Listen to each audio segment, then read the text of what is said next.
Okay, with the warm weather, you'll be using more sunscreen, and those with an SPF of 30 or more could significantly cut your risk of melanoma. Joining us here now is Fox 5 medical contributor, Dr. Devi. Good to see you. Good to see you, too. So this is an exciting development for a couple reasons. I mean, these researchers found that if you use SPF of just 30 in your sunscreen, you can actually cut the risk of melanoma down by 80%.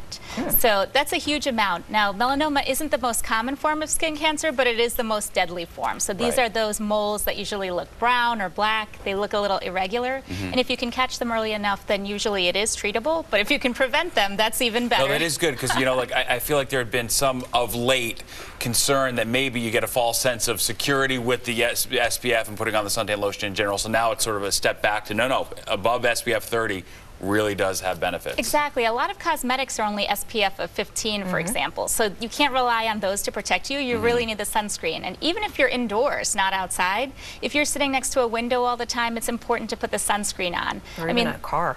Yeah, exactly. And the downside, of course, is that, you know, you might also need to take vitamin D for a lot of us who are indoors, but it's important, at least when you look at the big picture. To get the benefit of the sun, right? Exactly. But you got to be more worried about the risk, I guess, than whatever benefit from vitamin D. No, that is good information. And also, too, SPF 100 doesn't, you know, that's like too much. I mean, it might be okay if you're more prone to sunburn and other things. I mean, SPF of 100 is okay, but if you really want to go with a lower level, then you could do SPF 30.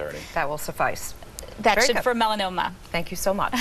Okay, and next time you go to use a hand dryer in a public bathroom, and I thought these things were so cool, you may want to get a paper towel instead. It's so funny, my daughter refuses to stick her hands in these things. Yeah. Tell us. This was crazy. We're talking about those high power. Yeah, but the ones that you stick your hands into, right? Well, those and the jet dryers, I mean, this was so shocking to me, too, because I would have thought, well, you know, it blows your hands dry. You don't have to touch anything. I mean, those paper towels, a lot of times, they'll be wet, and people have touched a bunch of them, like a huge stack.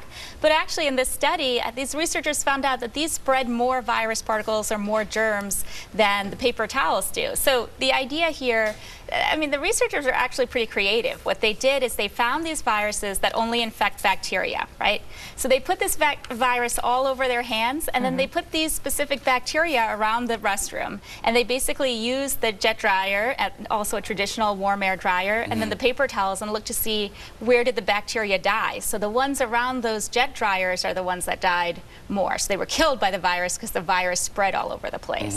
Isn't that special? So, you know, if you clean your hands really well, you won't have that much virus or bacteria on your hands, right? But not everybody cleans their hands. No, right. You just put it under the water, and then you think this machine go wah, wah. You think that's going to do all the work, but the point is, the study says it doesn't. You got to be careful. I mean, you know, there's no perfect solution, but you want to at least try when you're washing your hands. Try to sing Happy Birthday twice if you can keep the water going that long. Oh my, I've never done that in my life, if I'm being honest. Like, not even close to that. Like, all right, good. All right, well, we do have to get this in. All right, in response, Dyson, you know, that makes those hand machines, says this research has been conducted under artificial conditions using unrealistically high levels of virus contamination on unwashed, gloved hands. Other research on the Dyson Airblade hand dryer has been proven it to be as hygienic as paper towels. Any reaction to that? I mean, they are right that this is done in artificial conditions, and if people did have clean hands, it wouldn't be as much of an issue. But on the flip side, not everybody has totally clean hands, and how else would you test this? You don't want to really make people sick and then see how far these things spread. Understood. It is interesting because you know, you do hate when you get those little dryers that don't work. You know, you hit the thing, it's like. I know. Yeah, exactly. And also, you can't win. And also, even if you don't have germs on your own hands, especially kids, that height, if you're standing next to these dryers, you may want to be a little bit more careful because they could blow at you. Good old-fashioned paper towels. Yeah. Keep those bathrooms clean, though, yes. Dr. Debbie, thank you. Nick, I saw you shoot me a look, too. I mean, have you ever washed your hands that long?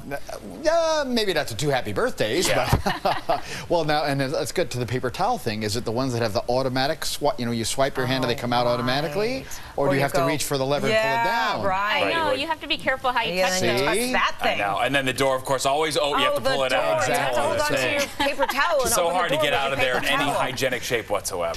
Tears of cleanliness. And then use Purell after you leave the bathroom. I do that. Yes. That'll cover you in all else, right? At the end, just do that.